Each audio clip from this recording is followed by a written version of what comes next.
I'm Noah Bat-Miri, and I'm joined here by Rabbi David Silber, the founder and dean of the Drisha Institute for Jewish Education. During this season, entitled Seder and Song, you will hear four voices: my own, that of Rabbi David Silber, that of a clarinet played by Mr. Andy Statman, and that of a piano played by Mr. Abai steinmetz-silber. We hope that you enjoy the conversation. Welcome to Seder and Song, a project of the Drisha Institute for Jewish Education. I am Noah Bat-Miri, and I'm here with Rabbi David Silber, the founder and dean of Drisha, and we are going to be talking about the Seder.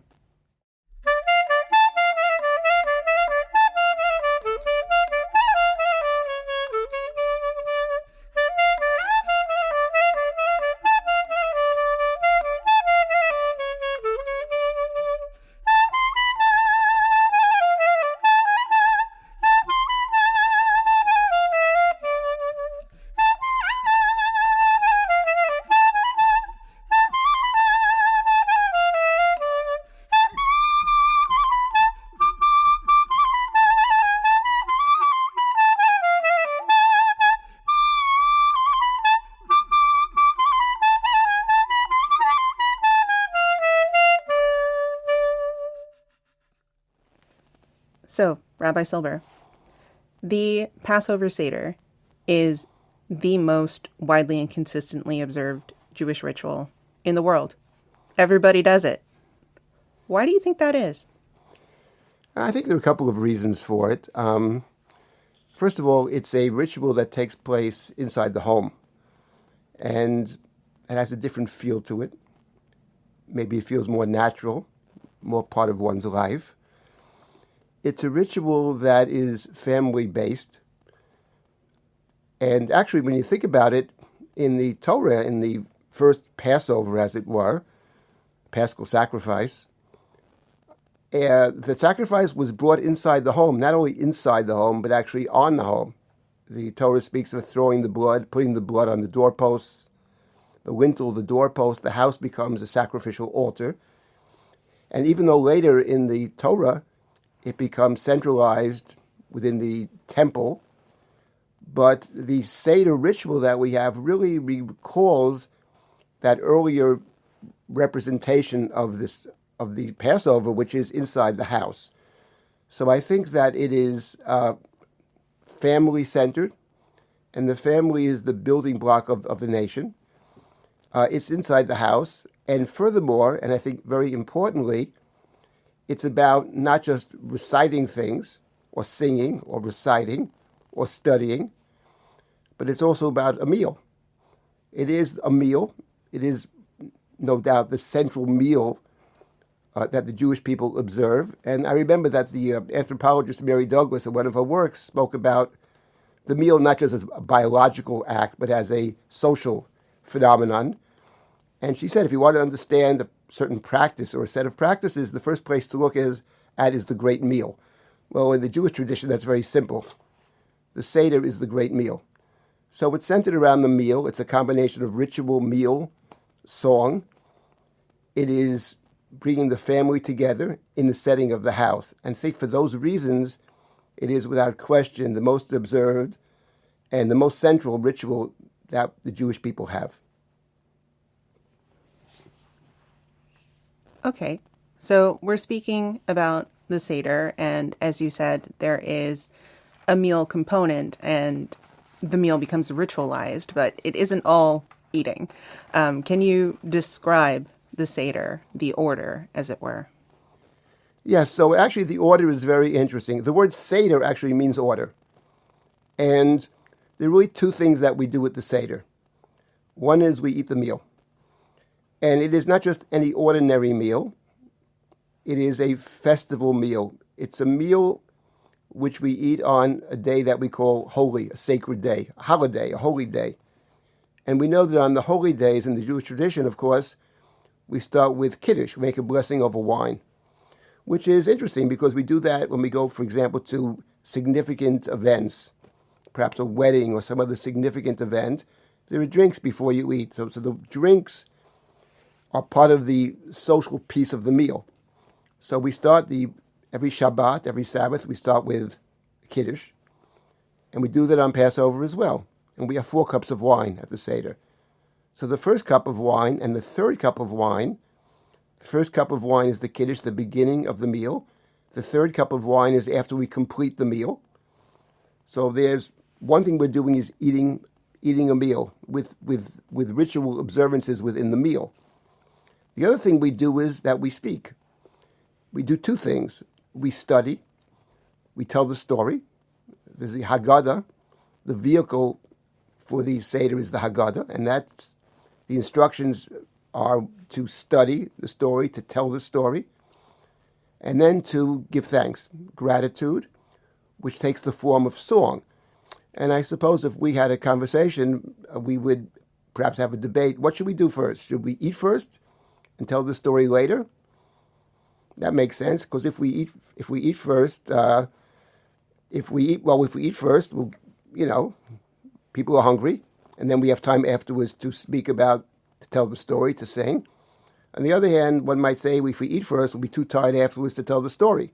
So what should we do? So at the Seder, the order that we have been given is to interweave them. We begin with the meal, Kiddush, and then we stop and we tell the story, and then we stop once again and we eat the meal, and then we complete with songs of gratitude. So that interweaving is what we call the Seder, the order. So this project is about Seder and Song. You've mentioned this interweaving of different elements, and you've mentioned that we conclude with a song, but how is song central rather than just a small piece of what's happening? Right. So it's interesting that the song, the first part of the Seder, which is the telling of the story, at the very end, before we eat the meal, we actually begin to recite what's called the Hallel. Hallel are 6 psalms, which are songs recited on festivals, songs of gratitude. Typically, they're recited 6 psalms, one after the other, but at the Seder, we actually start the Hallel, the first 2 psalms, Psalm 113 and Psalm 114, and the last thing we do is we recite Psalm 114, which is the Psalm of B'tzeit Yisrael miMitzrayim, when Israel left Egypt. So we actually end with song. And it's actually interesting to note that in the typical Jewish liturgy, we always end with song. We end the blessings of the Shema with song, Shirah Chadashah. We preface our daily prayer with song, Psukei de Zimra. At the end of the service, we have the Shir Shel Yom, the song of the day.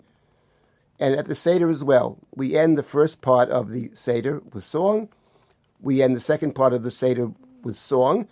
And in addition to that, we have other songs. Apart from the Hallel, Psalms 113 through 118, we also have the Great Hallel after the meal, Psalm 136. We make a blessing afterwards called Birkat Hashir, the blessing of song, also known as Nishmat. And there is a common practice that after the Seder is over, we sing more songs. So the Seder is infused with song. So you mentioned that we complete the first half of the Seder, so to speak, with Psalm 114. What is that song talking about? So that Psalm 114, B'tzeit Yisrael miMitzrayim, when Israel left Egypt, the Exodus, which is basically the subject of the evening. So it describes when Israel left Egypt, became God's people, God's holy people, and then it describes how the world has responded. The rivers flee, the mountains skip with joy, and the psalmist asked the rivers and the mountains, what are you doing? Why are you doing this? Milifnei Adon chuli aretz, before the God, chuli, interesting Hebrew word. It can mean to create, chuli, before the Creator. It can mean, lachil means fear, to tremble, and michalot are musical instruments. So the world is trembling before this revelation. The world is rejoicing. The world is moving. As Israel is moving, the mountains are skipping, the rivers are fleeing. So this particular psalm is interesting, and there are many different ways to interpret B'tzeit Yisrael Mitzrayim. In fact, in the Torah, it describes the leaving of Egypt in the book of Exodus as b'chipazon. You left in haste. You were thrown out of Egypt. You couldn't tarry. There's a sense of urgency, perhaps of fear, of rushing out, of unpreparedness. That's one set of verses. Elsewhere, the Torah says you left Egypt b'yad ramah. Yad ramah, with a hand held high. Perhaps that means with pride, with defiance, with no fear. So B'tzeit Yisrael Mitzrayim, Psalm 114, the great psalm for the Seder, lends itself to different interpretations. And this is a psalm that a lot of different music, Hasidic music, has been written for. And it's interesting to hear how the writers of the particular nigunim have understood, have interpreted Psalm 114. Let's listen to one of those interpretations. This comes out of the school of Mudgets, the great musicians of the Hasidic world. And this is one interpretation of B'tzeit Yisrael Mitzrayim.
You mentioned before that there are different ways to read and understand what it was like to be coming out of Egypt.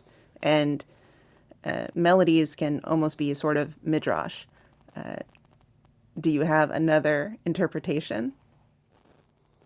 Sure. I think that let's listen to a second,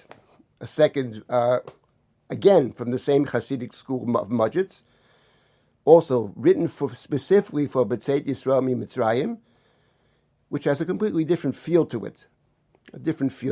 Let's listen to that.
Before Hallel, we say in every generation we need to see ourselves as having left personally. How do you understand that?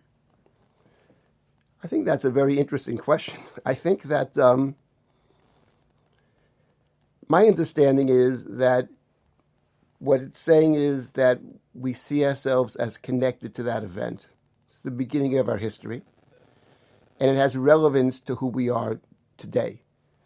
I don't necessarily think we have to envision ourselves as leaving, although there are traditions where actually people stand up at the Seder and walk around the table and actually feel that or imagine that they're walking out of Egypt. But for me, it's more about that moment of time of trying to connect to it and of trying to understand it.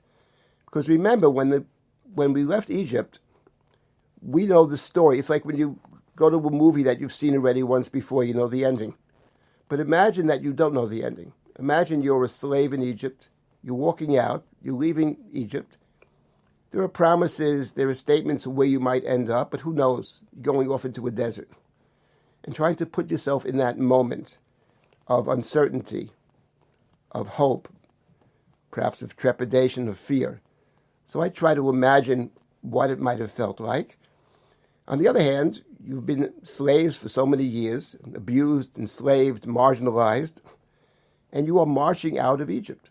So I try to see myself as imagining myself as marching out of Egypt and actually being a witness to this moment of revelation, which is what Psalm 114 is about. The world is walking with us. The world is trembling. The world is rejoicing. So here's another nigun that I remember when I was a child. It's an old Hasidic nigun. I don't know where it's coming from. And this is more of a march. I don't think it was written specifically for this particular psalm, but I think it is appropriate, and I think it can be connected to the experience of walking out of Egypt.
Thank you, Rabbi Silber. I look forward to the next podcast.